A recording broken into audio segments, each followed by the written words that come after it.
My name is David Lauser. This is my beautiful wife, Liza Cozad-Lauser, and we're here today to talk about Liza's situation.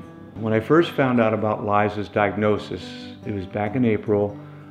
I was on the road with Sammy Hagar, playing drums, having a good time, and I called Liza, from the hotel, and she says, "David, are you sitting down?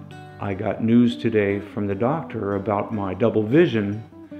She goes, "I have a brain tumor in my brainstem and it's inoperable," which meant that they couldn't remove it with a knife, that chemotherapy didn't really do anything for it, and the only thing we could do would be to undergo radiation that would only prolong her life a little bit longer. So basically it was terminal. She was going to die within a couple of years or less.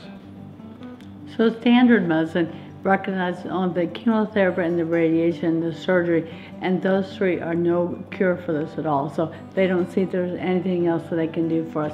So we had to research other options, and that's kind of where we are now. And there's an experimental drug that has gone through phase 1 and phase 2 clinical trials, but the FDA has currently stopped any new patients from enrolling in it. Right, so the drug that Liza and I are trying to get her to save her life, to give her a chance anyway, a 27% chance, was developed by Dr. Brzezinski. He has a laboratory and a clinic in Houston, Texas. We've actually visited him there, and we've talked to his patients, people that have survived, and we've actually talked to people that are receiving the medicine now. And it's so sad because there are people getting this medicine currently, but because they put a hold on the clinical trials, Liza missed the boat in so many ways.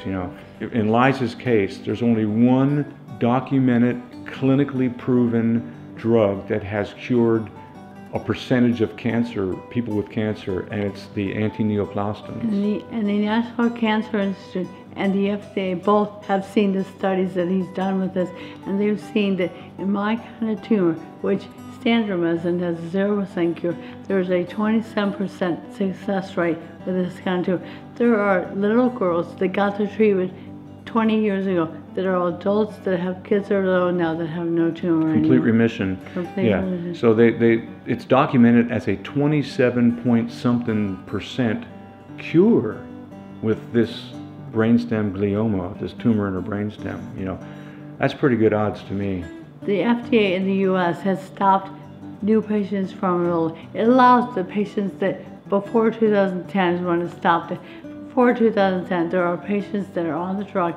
They have allowed them to continue because they know it's safe, but they haven't allowed new patients.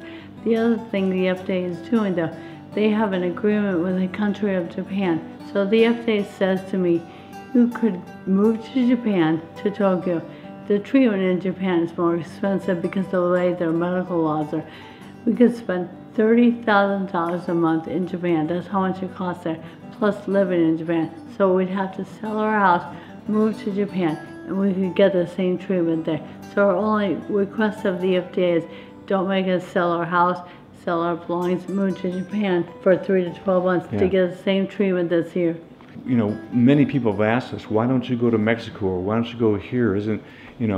I guess the State Department would have to communicate with the other country's State Department. So evidently with Japan, in their State Department, their government and our government have agreed an exchange. And that's a good point, because unlike a lot of alternative treatments, this is a patented medicine, so he can't send it somewhere without the U.S. government approval. That's right. He could be jailed if he could be shut down. Yeah, if this doctor ships these drugs without government permission, he can go to jail. Yeah. Liza was given, in so many words, she was told by her doctors, all of them, that she's going to die from this. There's nothing that can save her life that they know of. We discovered on our own to help in about 30% of the cases, and people have lived long past 5 years. My question is, knowing that there's nothing they can do for her, she's going to die anyway. why would you withhold something that would give her a chance for life? You know. So we're just asking the FDA to allow me access to the drug, period.